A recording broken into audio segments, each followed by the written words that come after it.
અમારા કાર્યાલય પર અહીંના ખેડૂત આગેવાનો, બાળકો અને વાલીઓ હમણાં આવ્યા અને એમણે કીધું કે જે કેવાયસીની પ્રક્રિયા છે, આધાર કાર્ડ અપડેટની પ્રક્રિયા છે, નામ સુધારવાની પ્રક્રિયા છે અને ખેડૂત રજીસ્ટરની પ્રક્રિયા છે, અહીંયા કોઈ પણ સોફ્ટવેર ચાલતું નથી, નથી ઓપરેટરો કે નથી કંઈ, માત્ર ડેડિયાપાડા તાલુકા ખાતે એક કેન્દ્ર ચાલે છે અને અહીંયા 500 લોકો 2-3 વાગ્યાના આવીને અહીંયા રાત્રિ રોકાણ કરે છે. કેટલાક લોકો 4-4, 3-3 દિવસના અહીંયા આટા મારે છે.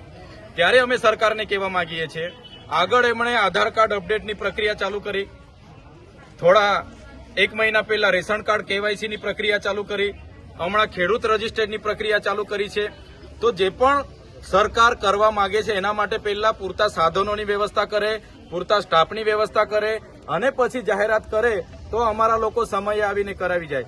હવે છેલ્લા 6 મહિનાથી અહીંના લોકોએ આટા ફેરા મારીને થાકી ગયા છે, આધાર કાર્ડ અપડેટમાં, રેશન કાર્ડ કેવાયસીમાં અને ખેડૂત રજીસ્ટ્રેશનમાં. તો આ શું સાબિત કરવા માંગે છે સરકાર? આધાર કાર્ડ પણ એમણે જ આપ્યા છે, રેશન કાર્ડ પણ એમણે જ આપ્યા છે અને જે ખેડૂત છે એમના કટિયા છે, તો એને શું રજીસ્ટ્રેશન કરાવીને શું કરવા માંગે છે? એટલા માટે સરકારને કહીએ છીએ, 2 વર્ષ નોટબંધીમાં અમારા લોકોએ લાઈનો પણ કાઢી છે, 2 વર્ષ કોરોનામાં સોશિયલ ડિસ્ટન્સમાં 2 વર્ષ નીકળી ગયા છે. આજે અનાજ માટે છેલ્લા 2 દિવસે વિતરણ થાય એમાં અડધા લોકો રહી જાય છે. તો આવી બધી સમસ્યાઓ છે. જો સરકાર તાકીદે નિર્ણય નહીં લેશે તો અમારે મજબૂરી વશ આ મામલતદાર અને પ્રાંતને અમારે તાળા મારવા પડશે.